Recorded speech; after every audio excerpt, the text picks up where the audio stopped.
मित्रांनो, राजकारणाचा च्या दुसऱ्या भागात आपलं स्वागत आहे। आजचा आपला विषय आहे लोकशाही म्हणजे काय। हा शब्द आपण अनेकदा ऐकतो टीव्हीवर, वर्तमानपत्रात, भाषणात, पण लोकशाही म्हणजे नक्की काय असतं हे कधी विचारले का स्वतःला? चला समजून घेऊया साध्या सोप्या भाषेत। लोकशाही म्हणजे लोकांची, लोकांसाठी, लोकांनी चालवलेली सत्ता। ही व्याख्या अमेरिकेचे माजी अध्यक्ष अब्राहम लिंकन यांनी दिली होती आणि ही व्याख्या आजही जग अनेक देशांमध्ये आदर्श मानते। चला एक साधं उदाहरण पाहूया। समजा शाळेत तुमचा सीआर म्हणजे क्लास रिप्रेझेंटेटिव्ह निवडताय। सगळे विद्यार्थी एकत्र येऊन मत देतात। ज्याला जास्त मतं मिळतात तो सीआर बनतो। तो तुमचे प्रश्न शिक्षकांपर्यंत पोहोचवतो। हाच तो लोकशाहीचा मूलभूत अर्थ। लोकांनी निवडलेला प्रतिनिधी जो लोकांचं प्रतिनिधित्व करतो। आपलं भारत राष्ट्र एक लोकशाही प्रजासत्ताक राष्ट्र आहे। इथे कोणताही राजा नाही, इथे जनता राजा आहे। आपण मतदान करतो, आमदार, खासदार निवडतो। या आमदारांमधून मुख्यमंत्री सरकार स्थापन होते। याच खासदारांमधून आपलं सेंट्रल गव्हर्नमेंट तयार होतं। लोकशाही यशस्वी व्हावी यासाठी काही गोष्टी अत्यावश्यक असतात। त्या म्हणजे मतदानाचा हक्क, विचार आणि अभिव्यक्ती स्वातंत्र्य, विरोधी पक्षाचं अस्तित्व, कायद्याचं राज्य, सर्वांना सारखा कायदा आणि स्वतंत्र न्यायव्यवस्था। हे सगळं जर एका देशात असेल तर तो देश खरी लोकशाही आहे। लोकशाहीत सरकारवर टीका करता येते, प्रश्न विचारता येतो आणि गरज पडल्यास ते सरकार बदलता येतं। हीच लोकशाहीची खरी ताकद आहे।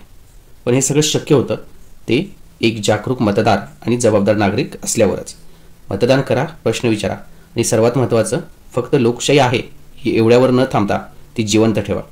जागरूक मतदार हा लोकशाहीचा पाया असतो। भारतीय राजकारणातील लोकशाही जिवंत असण्याची उदाहरणं अशी भरपूर आहेत। त्यापैकी आपण पाहू शकतो 1977ची लोकसभा निवडणूक। तत्कालीन पंतप्रधान इंदिरा गांधींनी 1975 मध्ये आणीबाणी लागू केलेली, विरोधकांना तुरुंगात टाकलेलं, रेसवरचं नियंत्रण आणलेलं। पण 1977च्या निवडणुकीत जनतेनं काँग्रेसला पराभूत केलं आणि जनता पक्षाचं सरकार निवडलं। जिथे काँग्रेस गव्हर्नमेंट पडणार नाही किंवा पराभूत होणार नाही असं बोललं जात होतं, तिथे लोकशाहीने दाखवून दिलं की लोकशाहीत कुणीही अजरामर नसतो। जनता हवी तशी सत्ता बदलू शकते। 2014ची निवडणूक पाहिली तुम्ही, लोकसभा निवडणूक 2014ची। यामध्ये काँग्रेसने 10 वर्ष सत्ता सांभाळलेली, पण भ्रष्टाचाराच्या आरोपांनी जनता नाराज होती। मोदींनी विकासाचं वचन देत प्रचार केला आणि बीजेपीला स्पष्ट बहुमत मिळालं। त्यामुळे लोकशाहीत कामगिरीवरती किंवा तुम्ही कशा पद्धतीची वचनं देत आहेत यावरती सुद्धा लोक तुम्हाला गव्हर्नमेंटमध्ये आणू शकतात। त्याच पद्धतीने तुम्ही केजरीवालांचं आधीचं सरकार पाहू शकता, ज्यावेळी त्यांनी दिल्लीकरांना वीज, पाणी, शिक्षण या गोष्टीवरती प्रचार करून मतदान मिळवलेलं। आता लोकशाहीत घोषणा नव्हे तर प्रत्यक्ष कामावरही जनता विश्वास ठेवते। त्यामुळे कोणीही अजरामर नसतं, कोणीही प्रत्येक वेळी निवडून येण्यासाठीच बनलेलं नाहीये। जनतेने ठरवलं तर त्यांना पराभूतही व्हावं लागतं। मित्रांनो, तुम्हाला आठवत असेल शेतकरी आंदोलन, ज्यामुळे 3 कृषी विधेयक कायद्यांविरोधात पंजाब, हरियाणात, यूपीमध्ये शेतकरी आंदोलन मोठ्या प्रमाणात झालेलं। सरकारने चर्चा घेतली पण विरोध कायम राहिला। अखेरीस ते कायदे मागे घेण्यात आले। हे जिवंत लोकशाहीचं उदाहरण आहे।